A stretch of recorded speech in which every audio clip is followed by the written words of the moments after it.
Doctor साहब, BP के मरीज को ये सलाह दी जाती है कि खाने में नमक की मात्रा कम होनी चाहिए। आज मैं चाहूंगी कि आप हमारे दर्शकों को बताएं कि ऐसा क्यों है।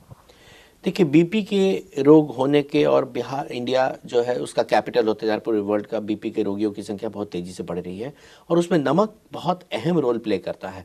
नमक ज़्यादा लेने से क्या होता है कि वाटर रिटेन करता है बॉडी के अंदर में। नमक का मेटाबोलाइजेशन इस तरह से होता है कि अगर ज़्यादा नमक आते हैं तो उसके साथ साथ वाटर रिटेंशन की समस्याएँ आती हैं, किडनी फंक्शनिंग में अल्टरेशन होने लगता है। और डॉक्टर साहब, वाटर रिटेंशन क्या है, ये आप दर्शकों को जरा समझाएं। जी, जब आप लेते हैं तो पानी आपके शरीर के अंदर में ज़्यादा आने की संभावनाएं होती है, जिस कारण से आपका बीपी जो बढ़ा हुआ है और भी बढ़ने की संभावना होती है।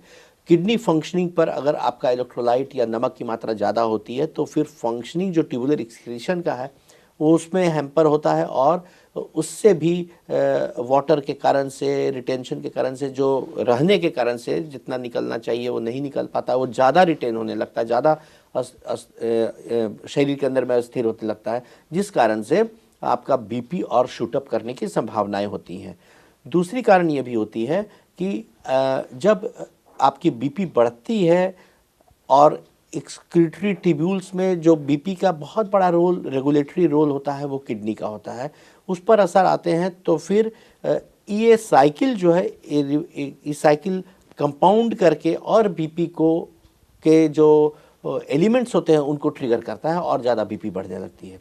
इसलिए कहा जाता है कि बीपी के रोगियों में इंडियन कंडीशन में, जहाँ ट्रॉपिकल कंडीशन है, पसीना गर्मी के दिनों में निकलता है, 5 ग्राम जो शुगर है, छोटा चम्मच, उससे ज़्यादा शुगर, नमक, हाँ, उससे ज़्यादा नमक नहीं लेना चाहिए। और बहुत बार ऐसा भी देखा गया है कि बीपी के रोगी एकदम घबरा करके नमक पूरी तरह से छोड़ देते हैं।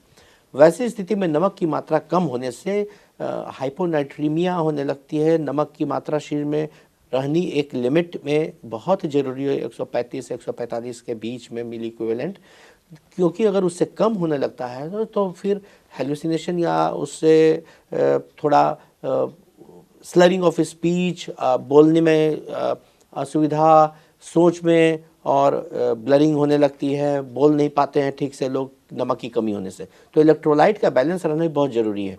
तो एकदम से नमक बंद नहीं कर देनी है, उसकी मात्रा सीमित में रखनी है जो भी बीपी के रोगी हैं, और अपनी बीपी को नापाते रहना है कि बीपी मेरा कंट्रोल्ड है।